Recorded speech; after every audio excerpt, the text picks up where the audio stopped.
Coucou, salut tout le monde, j'espère que vous allez bien et surtout soyez la bienvenue sur Vivi Cuisine. Pour la recette d'aujourd'hui, je vais vous montrer comment est-ce que je réalise la recette des choux-fleurs panés que vous pouvez reproduire à la maison. Donc voilà, je vous laisse découvrir la recette. Pour cette recette-ci, j'ai pris un chou-fleur entier que j'ai d'ailleurs nettoyé. J'ai retiré les parties indésirables, les parties qui sont un peu touchées et j'ai gardé les parties que l'on peut bien utiliser, que j'ai d'ailleurs nettoyées. Et après avoir très bien lavé et nettoyé, j'ai ensuite découpé. Donc pour découper là, j'ai enlevé les parties qui sont dures. Et puis, j'ai découpé ça en portions moyennes. Donc, voilà, comme vous voyez là. Mais si vous le voulez, vous pouvez également découper selon votre convenance. Vous pouvez découper ça en très petites portions ou bien en grosses portions. Donc, moi, je préfère que ça soit en moyenne portion. Et concernant la recette, si vous n'avez pas encore goûté quelque chose, franchement, ne dites pas que ce n'est pas bon.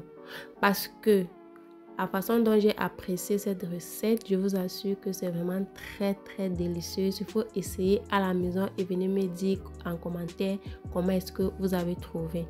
Donc voilà, je vais découper tout cela et ensuite je vais passer à l'étape suivante.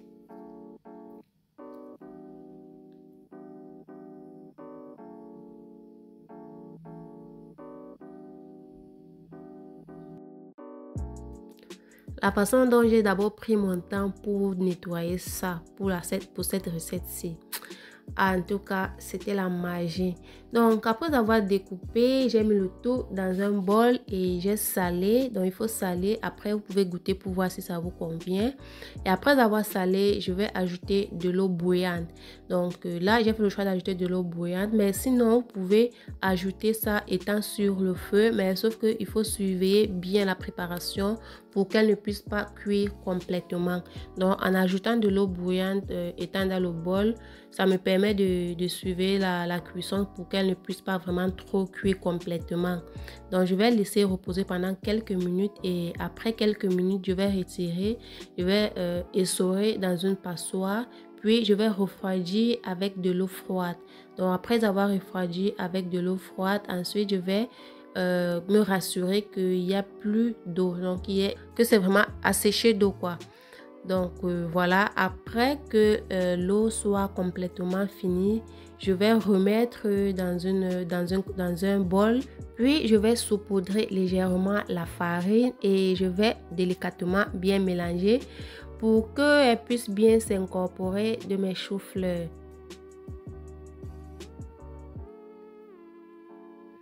Donc, après avoir bien mélangé la farine, pour la suite, on aura besoin de 3 œufs et on va ajouter une pincée de sel que nous allons bien battre pour qu'elle soit homogène. Donc, le jaune d'œuf, c'est pour tremper notre chou-fleur à l'intérieur. Et ensuite, nous aurons besoin de la chapelure. Donc, cette quantité-là dépend également de la quantité de vos choux-fleurs. Donc, pour la suite, là, nous allons prendre un chou-fleur que nous allons tremper dans le jaune d'œuf. Ensuite, nous allons enrouler dans la chapelure et mettre dans un plat à côté qui va directement aller à la friture. Donc, je vais faire ainsi pour toutes mes choux-fleurs restants jusqu'à ce qu'elles soient complètement terminées. Donc là, à présent, j'ai déjà fini avec la préparation. Maintenant, je vais passer à la friture. Pour la friture, j'ai déjà mis de l'huile à chauffer. Donc, l'huile est déjà chaude. Je vais tremper mes choux-fleurs à l'intérieur. Je vais frire pendant quelques minutes à feu doux jusqu'à ce qu'elle soit bien dorée avant de retirer de l'huile. Donc, de temps en temps, je vais remuer pour surveiller la cuisson. Et voilà. Donc, après quelques minutes de cuisson, je vais retirer mes choux-fleurs. À présent, elles sont bien cuites et très bien croustillantes. Donc, je vais retirer et je vais mettre dans une passoire pour retirer l'excédent d'huile avant de passer à la dégustation. Donc voilà les amis, nous avons terminé avec notre recette de chou-fleur pané. C'est vraiment très croustillant et très bon. Essayez à la maison et dites-moi en commentaire ce que vous en pensez à la recette. C'était tout pour la vidéo. On se dit au revoir et on se retrouve à très bientôt pour une prochaine vidéo. D'ici là, portez-vous bien. Bye bye.